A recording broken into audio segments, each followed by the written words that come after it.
पास्यंग किसे बोलते थे? जैसे किसी की तखड़ी में जैसे सौदा लेने आता था व्यापारी। इस दास का जन्म किसान परिवार में हुआ, तो ये बनिए लोग आते थे, कोई गेहूं तोलता था, कोई बाजरा ले जाता था, तोलते थे तखड़ी में। और वो सबसे पहले उस बैलेंस को, तखड़ी को ऐसे चेक करता था इसमें कोई एरर तो नहीं है। यदि उसमें कोई एरर होती, मान ले एक पलड़ा ऊंचा एक नीचा हो जाता और वो डंडी ऐसे डंडी होती थी, उसको पकड़ के ऐसे करते थे, तो वो उसको ठीक करता था, बैलेंस बनाता था। उसके लिए क्या करता था, उसी कनक मत है, जैसे गेहूं तोल रहा है तो गेहूं से ही एक मुट्ठी गेहूं उठाए और उस साइड में रख देता था जिधर का पलड़ा ऊंचे ऊपर को हो जाता था, ऐसे होता, फिर वो बैलेंस हो जाता था।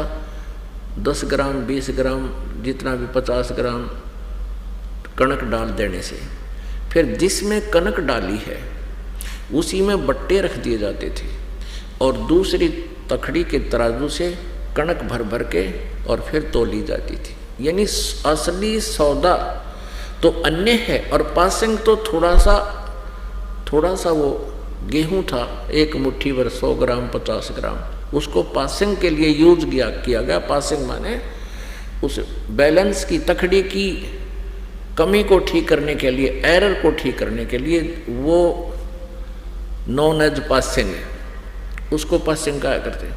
तो परमात्मा कहे हैं ये 3 लोक, पृथ्वी, स्वर्ग और पाताल, इन 3 लोक की तक इतना समझो यो तो जैसे वह पासिंग की तरह रख दिए जाए, इनका कोई यूज ही नहीं। उस सौदे में तो यू की आते को ना।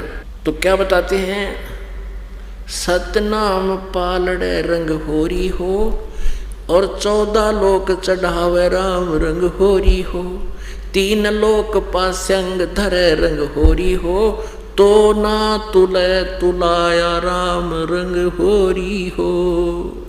अपने आत्माओं जिन्होंने 2 वर्ष 3 वर्ष 4 वर्ष इससे अधिक जो समय हो गया इस दास के इस तत्व ज्ञान को सुनते हुए, जो परमात्मा ने, कबीर जी ने हमें प्रदान किया हुआ है रहम करके, वो तो आसानी से समझ सकते हैं। जो बच्चे नए आए हैं वो अभी इन बातों से परिचित नहीं होंगे, लेकिन धीरे धीरे आज पहली कक्षा में आए हैं, प्रथम कक्षा में, फिर कुछ दिन के अंदर इनको द्वितीय कक्षा जैसा ज्ञान हो जाएगा, फिर तृतीय, तो ऐसे ही आपका विकास होगा दिमाग का, माइंड का। तो आसानी से समझ सकते हैं कि एक सतनाम की कितनी कीमत है और आपने कितने दिन हो गए इस सिमरन को करते हुए, और आपकी भक्ति का बैलेंस अभी तक पूरा नहीं हो पा रहा।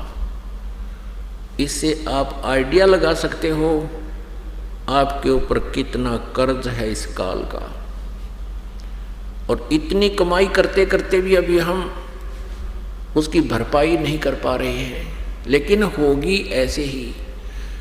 तो इस प्रकार हमने इस तत्व ज्ञान को समझना कि हम इतने जन्मों से इस काल के जाल में फंसे हुए हैं। अब हमारे को इस काल ने किस प्रकार बांध रखा है, ये पृथ्वी लोक एक परिजन है, हमारी कैद है, नो समझ लो, यहाँ पर हमें जेल में डाल रखा है।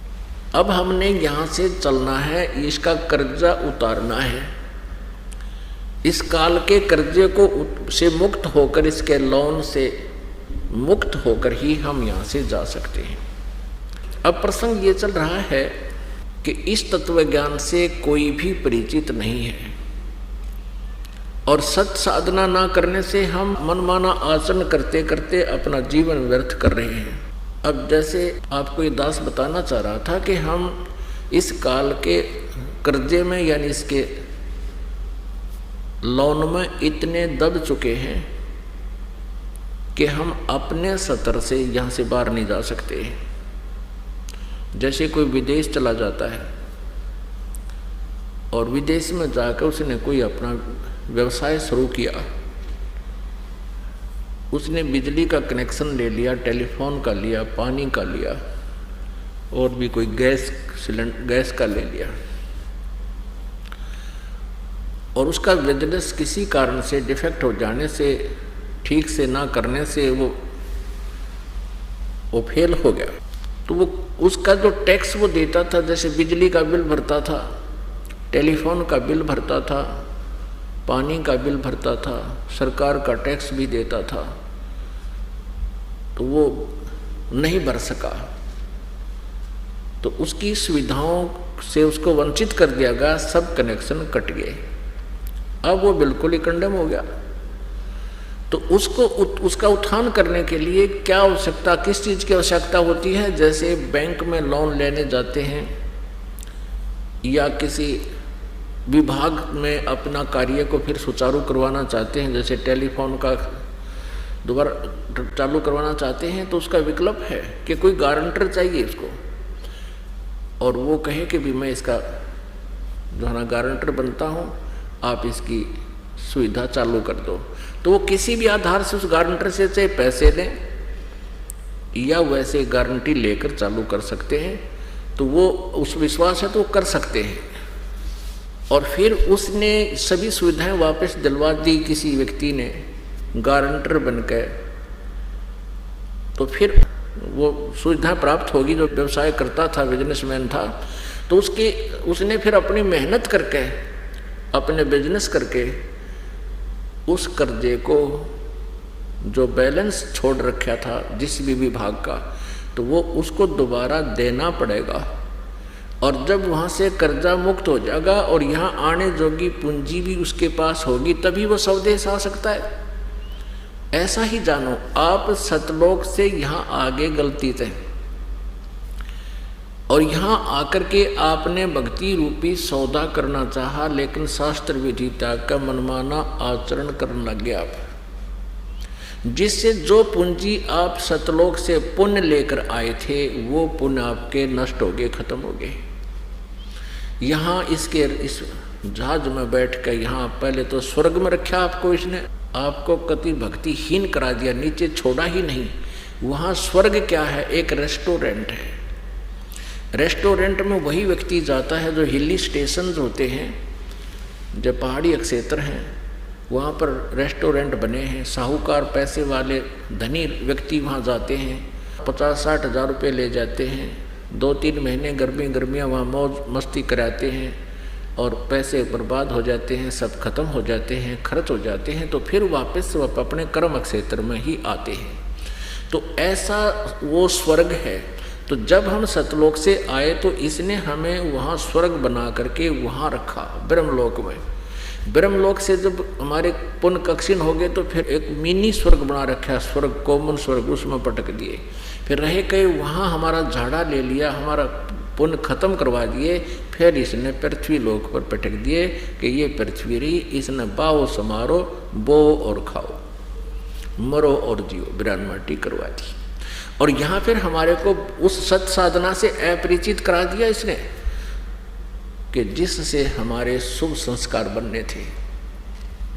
जब हम सतलोक से चले थे, हमने गलती कर दी थी, उस दयालु परमात्मा ने हमें सारनाम बताया था और ये सतनाम भी बताया था कि तुम मर तो गए, जा तो रहे हो, लेकिन इस मंत्र को याद रखना।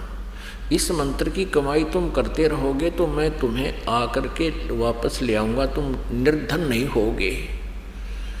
इस काल ने सबसे पहले हमारे ऊपर ये 3 इंजेक्शन लगवा दिए, एक रजगुण, दूसरा सतगुण, तीसरा तमगुण। अब हम भूल गए, माँ के गर्भ से बाहर आते हम भूल गए कौन है, कहाँ से आए थे, हमारा क्या उद्देश्य है। हमें ये नहीं पता कि हम पहले मनुष्य भी थे या नहीं थे, हमारी इतनी बुद्धि संकीर्ण होगी। तो काल ने ये मंत्र और यथार्थ साधना भी गुम कर दी, नष्ट कर दी। परमेश्वर ने फिर दया करी हमारे ऊपर इस काल के अंतःकरण में। काल कौन है? ये ब्रह्म है, सरपुरुष है, 21 ब्रह्मांड का ये प्रभु स्वामी है, 21 ब्रह्मांड का राम है, ये ब्रह्मा विष्णु महेश जी का पिता है।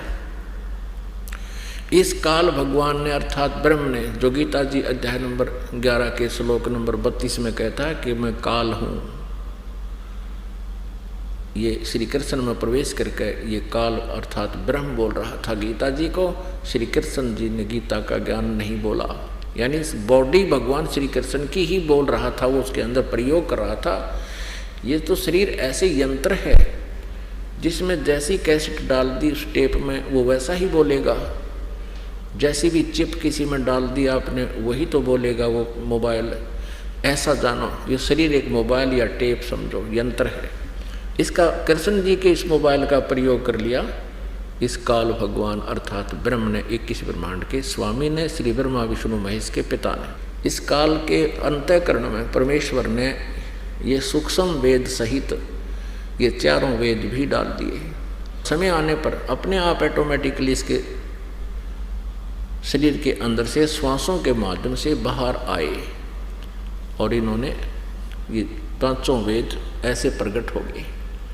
अपने आत्माओं आज से अगर 10, 20, 50, 100 वर्ष पहले हम ये ज्ञान देते थे, परमात्मा देते रहे हैं, तो कोई स्वीकार करने को तैयार नहीं था कि कैसे, तो अंतःकरण में फीड कर दिए काल के परमात्मा 16 शंख कोश की दूरी पर काल यहाँ बैठा है, उसके अंतःकरण में कैसे भेज दिए उसने पांचों वेद। अब बहुत आसान हो गया है, जैसे आजकल ईमेल चलती हैं, फैक्स आते हैं और एक मोबाइल से दूसरे मोबाइल में ब्लूटूथ के माध्यम से पूरी की पूरी फिल्म, पूरे के पूरे आइटम दूसरे में चले जाते हैं और कोई आना जाना तार भी ना ला रखे। और वो परमात्मा तो समर्थ है, उसकी विज्ञान के तो पासिंग भी नहीं है इस कलयुग की विज्ञान। कलयुग की विज्ञान तो परमात्मा के उस विज्ञान यानी तत्वज्ञान के सामने, विज्ञान कहो चाहे तत्वज्ञान कहो, ये विज्ञान यहाँ की है, वो तत्वज्ञान वहाँ परमेश्वर के आध्यात्मिक विज्ञान है, उस विज्ञान के सामने तो पासिंग भी नहीं है। तो अब हम आसानी से समझ जाएंगे कि कैसे वो परमात्मा लीला करता है। सतलोक बैठे हुए वो सबके अंतःकरण में एक ही स्विच ऑन करके सबके अंदर ये भेज सकता है और सबके यहाँ से भी फैक्स परमात्मा के दरबार में जाते हैं और एक एक हमारे अंतःकरण में हमारे आत्मा के साथ एक ऐसा यंत्र ला रखा परमात्मा ने, आध्यात्मिक यंत्र, उसमें असंख्यों जन्मों के हमारे सब संस्कार उसमें डिपॉजिट हैं कोड वर्डों में। उसी की नकल परमात्मा ने यहाँ थोड़ी सी दी है, जैसे चिप होती है, वो 4 GB की चिप भी इतने साइज की है, 1 GB की भी उतनी साइज की है। तो ऐसे ही परमात्मा ने हमारे अंतःकरण में ऐसी चिप ला रखी है, मैं सोच रहा हूँ, और उसमें असंख्य जन्मों के ये कोड वर्डों में असंख्य जन्मों का मैटर आपका फीड है। तो ऐसे उस परमेश्वर ने इस काल के ब्रह्म के अंतःकरण में पांचों वेद दिए थे और समय आने पर इसके ऑटोमेटिकली इसके शरीर से बाहर निकल गए थे। ये भी मालिक की कृपा है। जैसे मादा को गर्भ रहता है, 9 महीने के बाद या 10 महीने के बाद जो भी जिसका पीरियड है, जिस भी मादा का, जैसे पशु पक्षी या नर, तो ऑटोमेटिकली बाहर आ जाता है। ऐसे ही परमात्मा ने इसके अंतःकरण में ये पांचों वेद ऐसे फीड कर दिए थे। और जब सतयुग प्रारंभ हुआ उसके थोड़ा सा तुरंत ही कुछ देर के बाद जब इसने ये बकवाद करनी शुरू कर दी, अपने मनमुखी ये बात ज्ञान देने लगा, उसी समय परमेश्वर ने इसके अंतःकरण से वो समय अनुसार अपने आप बाहर आ गए, समुद्र में पटक दिए इसने। फिर इसने देखा 5वां वेद नष्ट कर दिया जिसमें परमात्मा के पाने का पूरा अच्छा विवरण है, विस्तार से कही गई है।